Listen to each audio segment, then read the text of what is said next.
Back to Washington now, where Senator Tommy Tuberville thinks the Pentagon brass is too woke. And because of that, he's invoking a tradition, Senate tradition, and blocking dozens and dozens of military promotions. The Alabama Republican says his main objection is Pentagon policy allowing leave and travel for military members and their families to access abortion services. As this standoff plays out, though, Tuberville has raised eyebrows, to put it mildly, with other comments about the military, including this from 1 week ago. Do you believe they should allow white nationalists in the military? Well, they call them that. I call them Americans. Our reporter's back with us at the table, and this has been a back and forth. I'll get to the holds he's placed on promotions in a minute, but the senator says something like that, and your head snaps. His staff says it was kind of a misunderstanding, and he doesn't believe there are that many white nationalists in the military, that was going to say, but then he keeps talking. He told CNN, Democrats say MAGA Republicans are white nationalists, and MAGA Republicans should not be characterized that way. Tuberville told NBC, I look at a white nationalist as a Trump Republican. That's what we're called all the time, a MAGA person. I agree, we should not be characterizing Trump supporters as white nationalists. My dad used to say, first rule of holes, stop digging. What is he saying?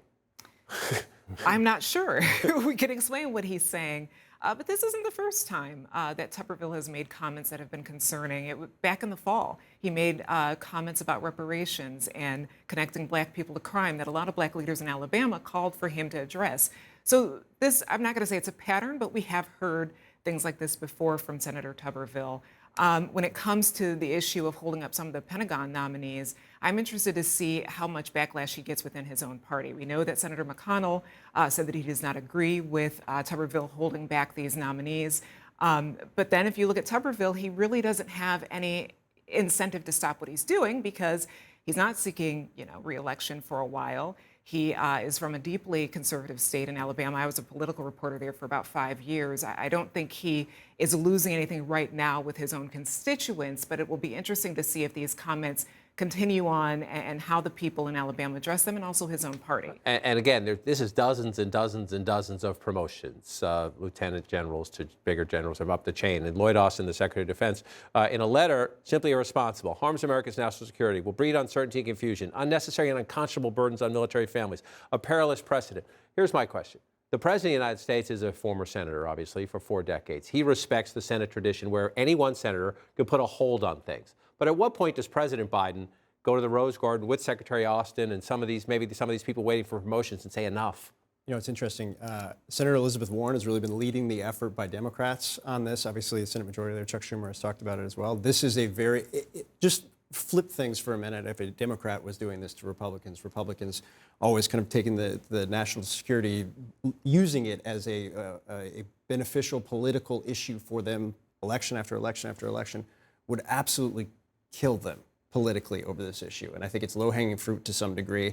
Democrats have been trying to figure out a way to navigate this based on the fact that they want those nearly 200 promotions to actually go through, and they want to try and remove this roadblock, which by the end of the year could be more than 600 people or military officers that would be blocked if he maintains this, seeing if there's a way that they can work behind the scenes to try and clear the pathway here, knowing that Republicans, when you talk to them, at least Senate Minority Leader Mitch McConnell said something. Most Republicans, if you talk to them candidly, quietly, will acknowledge this makes no sense to them whatsoever, and they disagree with it, not saying anything publicly, which I think, frankly, says more about where the party is on this than anything else. I think that if we could just go back to the white nationalism comments for a second, because white nationalists and white Christian nationalists believe, if they subscribe to it, they believe that whites are superior, they believe that Christianity deemed that white culture should be superior throughout the United States. So for the senator to simply say that these are just Americans that should be allowed to serve in the military, that's where you see bad actors, that's where you see violent attacks, and we see more and more political violence that is carried out on behalf of these ideologies. But to me, it also speaks to a larger pattern within the GOP, which is that you see senators like Tuberville who are saying that this is okay and giving permission to people to believe in these things, as well as symbols like Michael Flynn, who Trump is saying that he may welcome back into a future administration, and Trump called into his rally this weekend. So these are bigger pieces of the larger movement within the GOP. I know you got to move on, but can I just say real quick, this isn't just about block promotions or military readiness. These are families, right? I'm a military kid. When your dad gets promoted, when your mom gets promoted, you are moving. When your promotion doesn't go through, you are stuck. in the state of limbo. This is schools, this is families, this is actual people beneath the number. And I think that's completely absurd to do that to families that are already giving so much. Right, and people and families who serve our country for less than they could make in the private sector through any circumstances, do what the government, the president asked them to do. It's an excellent point.